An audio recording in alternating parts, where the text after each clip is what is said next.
Bien, buenas tardes, profesor. Bueno, el día de hoy me voy a exponer sobre el informe que nos dejó la distinción, ¿no?, de las teorías positivistas y la crítica del realismo jurídico a partir de Kelsen, Hart, Ferrajoli y Ross. Bueno, como parte introductoria, vamos a hablar un poco de estos enfoques, ¿no? Bueno, son contrapuestos en la teoría del derecho, que ofrecen perspectivas divergentes sobre la naturaleza y la aplicación del derecho. Mientras el positivismo enfatiza la autonomía del derecho respecto a la moral, el realismo jurídico subraya la inevitable influencia de los factores extralegales, ¿no?, como las circunstancias sociales y morales, en la práctica obviamente judicial.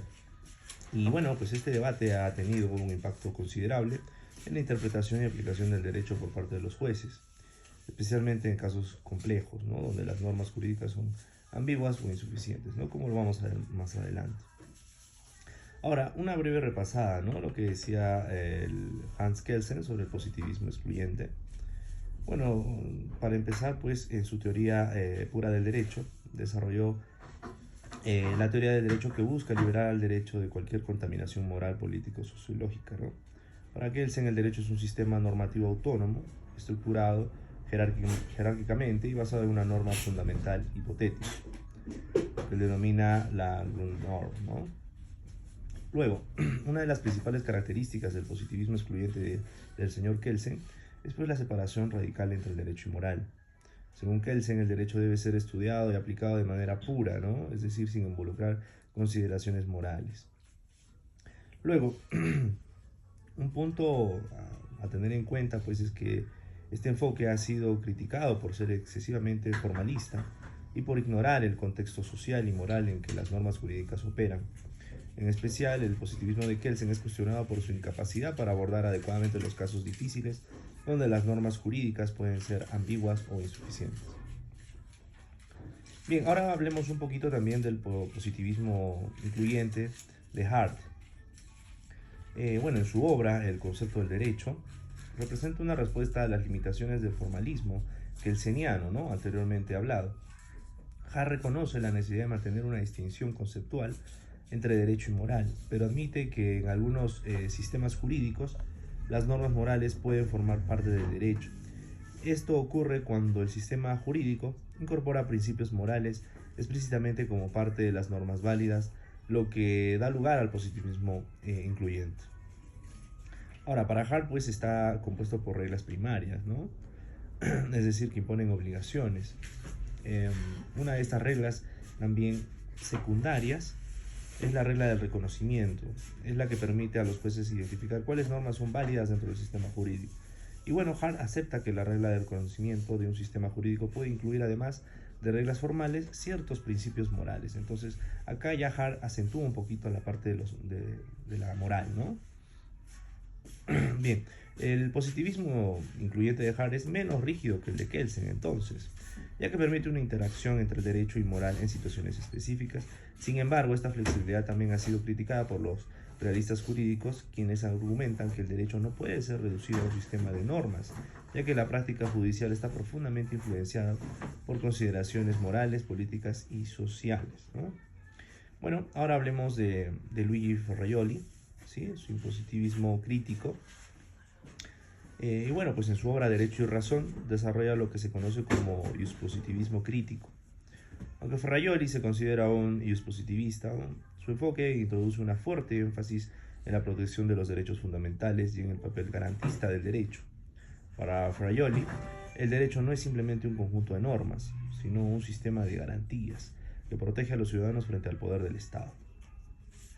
Bien, en esta visión, pues, el juez tiene un papel más activo, ¿no?, en la protección de los derechos fundamentales, y su función no se limita a aplicar las normas de manera estricta.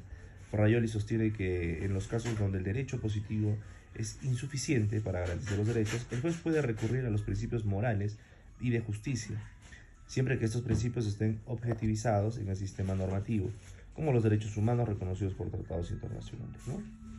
Bueno, luego vamos a ver la crítica del realismo jurídico de Alf Ross. Alf Ross, en su obra sobre el derecho y la justicia, representa pues la visión del realismo jurídico. que critica el positivismo por su formalismo y su falta de conexión a la realidad social.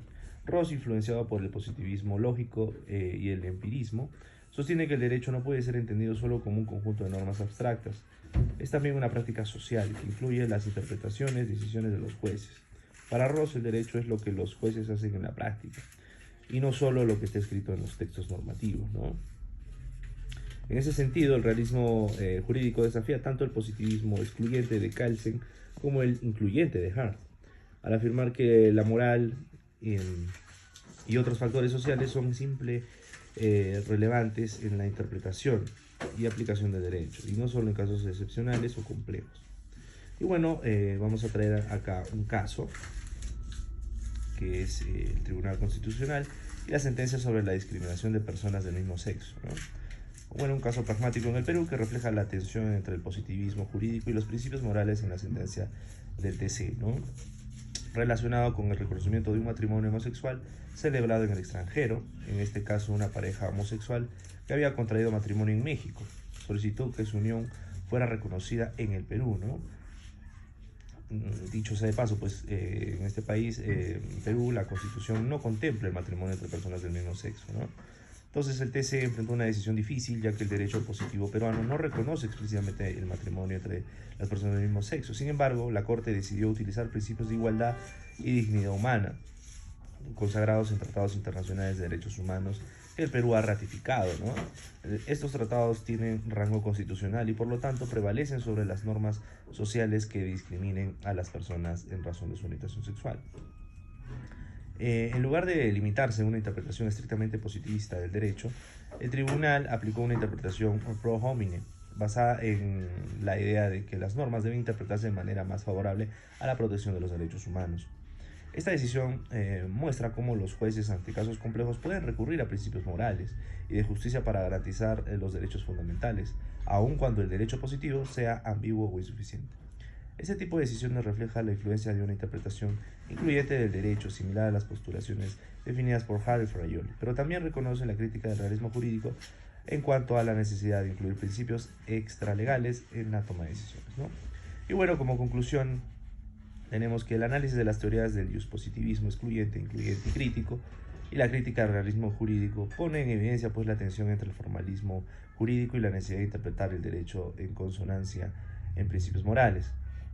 Mientras que el positivismo excluyente de Kelsen aboga por una estricta separación entre derecho y moral, Hart y Fraioli ya permiten la incorporación de principios morales en la interpretación jurídica, aunque bueno, de manera limitada, ¿no? El realismo jurídico, en cambio, critica la idea de que el derecho pueda separarse de los factores morales y sociales que influyen en una aplicación. Y bueno, como hemos visto en el caso del TC, ilustra pues cómo en contextos complejos los jueces pueden recurrir a criterios morales para garantizar una mayor protección de los derechos fundamentales, adoptando una postura que trasciende el positivismo estricto y se alinee a una interpretación más flexible y garantista del Estado. Muchísimas gracias.